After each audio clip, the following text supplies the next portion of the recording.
നമസ്കാരം. Russia Ukraine യുദ്ധം ഇനിയും അന്ത്യമാകാതെ മുന്നോട്ട് പോവുകയാണ്. ഇതിനിടെ റഷ്യയെ സാമ്പത്തികമായി ഞെരുക്കാനുള്ള തീരുമാനത്തിലാണ് അമേരിക്കയും യൂറോപ്പും. ഈ ലക്ഷ്യത്തോടെയാണ് ഇന്ത്യക്കും ചൈനയ്ക്കുമെതിരെ തീരുവ യുദ്ധവുമായി രംഗത്ത് വന്നത്. ഇതുകൂടാതെ യൂറോപ്യൻ രാജ്യങ്ങൾ വഴിയും ഉപരോധ നീക്കങ്ങൾ നടത്തുന്നു. ഇതിനിടെ യുക്രൈനും റഷ്യക്കെതിരെ ആക്രമണം കടുപ്പിച്ച് രംഗത്ത് വന്നു. റഷ്യയിലെ ഏറ്റവും വലിയ എണ്ണ ശുദ്ധീകരണശാലകളിൽ ഒന്നിന് നേർക്ക് യുക്രൈൻ്റെ ഡ്രോൺ ആക്രമണം നടത്തി.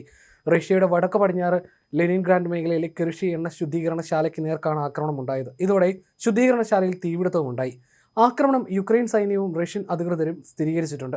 പ്രതിദിനം 3,55,000 ബാരലോളം ക്രൂഡ് ഓയിൽ ഉൽപ്പാദിപ്പിക്കുന്ന എണ്ണ ശുദ്ധീകരണശാലയാണ് കൃഷിയിലേത്. ആക്രമണത്തിന് പിന്നാലെ പൊട്ടിത്തെറികളും തീപിടുത്തവും ഉണ്ടായെന്ന് യുക്രൈൻ അവകാശപ്പെടുകയും ഇതിന്റെ ദൃശ്യങ്ങൾ പങ്കുവെക്കുകയും ചെയ്തിട്ടുണ്ട്. റഷ്യയുടെ യുദ്ധത്തിന് സാമ്പത്തിക സൗകര്യം ലഭ്യമാക്കുന്നുവെന്ന് ആരോപിച്ച് റഷ്യൻ എണ്ണ ശുദ്ധീകരണശാലകൾക്ക് മറ്റ് നേർക്ക് നടത്തുന്ന ആക്രമണം യുക്രൈൻ തുടർന്നുകൊണ്ടിരിക്കുകയാണ്. കൃഷിയിൽ 3 ഡ്രോണുകൾ പതിച്ചുവെന്നും അവശിഷ്ടങ്ങൾ വീണതിനെ തുടർന്ന് തീപിടുത്തമുണ്ടായെന്നും റീജിയണൽ ഗവർണർ അലക്സാണ്ടർ ഡ്രോഡ്സെൻകോ പറഞ്ഞു. ആർക്കും പരിക്കേറ്റിട്ടില്ലെന്നും തീ അണച്ചതായും അദ്ദേഹം കൂട്ടിച്ചേർത്തു. അതേസമയം യുക്രൈൻ ആക്രമണത്തിന് റഷ്യ നൽകുന്ന മറുപടി എന്താകുമെന്ന ആശങ്കയും ലോകത്തിന് ശക്തമാണ്. പോളണ്ടിലടക്കം ഡ്രോൺ ഉപയോഗിച്ച് വ്യോമപരിധി ലംഘിച്ച് നാറ്റോ സഖ്യത്തെ ആശങ്കപ്പെടുത്തിയിരുന്നു. ഒറ്റയടിക്ക് നേരിട്ട് ആക്രമിക്കുന്നതിന് പകരം ചെറു നീക്കങ്ങൾ നടത്തി എതിരാളികളുടെ പ്രതിരോധ തന്ത്രവും ശേഷിയും അളക്കുകയാണ് പുടിൻ ഈ നീക്കത്തിലൂടെ ലക്ഷ്യമിടുന്നത്. പോളണ്ടിനെ തൊട്ടാൽ നാറ്റോയ്ക്ക് ഇടപെടേണ്ടി വരും. നാറ്റോയുടെ പ്രതികരണ സ്വഭാവം മനസ്സിലാക്കാനായി പുടിൻ ബോധപൂർവം പോളണ്ടിലേക്ക് ഡ്രോണുകൾ അയക്കുകയായിരുന്നുവെന്ന് വിമർശകർ പറയുന്നു.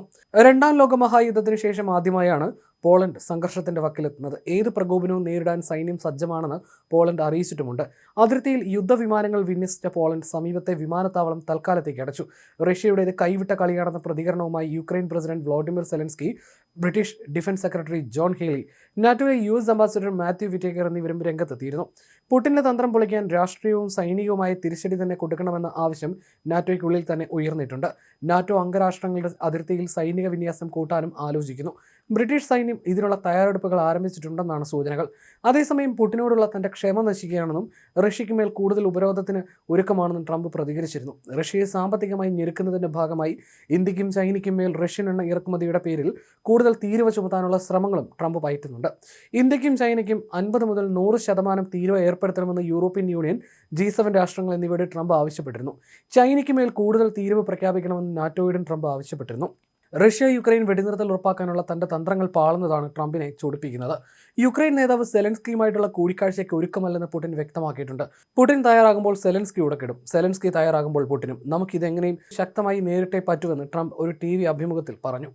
നാറ്റോ അംഗരാഷ്ട്രങ്ങളിൽ ചിലവയും ഇപ്പോൾ റഷ്യൻ എണ്ണ വാങ്ങുന്നുണ്ട്. അത് നിർത്തണമെന്ന് ആവശ്യപ്പെട്ട ട്രംപ് നാറ്റോ തയ്യാറാണെങ്കിൽ റഷ്യയ്ക്ക് മേൽ കൂടുതൽ ഉപരോധത്തിന് താനും ഒരുക്കമാണെന്നും വ്യക്തമാക്കി. റഷ്യക്കെതിരെ കൂടുതൽ ഉപരോധ നീക്കം ആലോചിക്കുകയാണ് യൂറോപ്യൻ യൂണിയനും. റഷ്യൻ എണ്ണയുടെ പരമാവധി വിലപരിധി കഴിഞ്ഞ ദിവസം ജപ്പാനും $47.60 വെട്ടിക്കുറച്ചിരുന്നു. ഇതിലധികം വില നൽകി റഷ്യൻ എണ്ണ വാങ്ങുന്ന രാജ്യങ്ങൾക്ക് മേൽ ജപ്പാനും ഉപരോധം പ്രഖ്യാപിച്ചേക്കും. എണ്ണ വിൽപ്പന വഴി റഷ്യ വരുമാനം നേടുകയും അത് യുക്രൈനെതിരായ യുദ്ധത്തിന് പ്രയോജനപ്പെടുന്നത് തടയുകയുമാണ് ലക്ഷ്യം.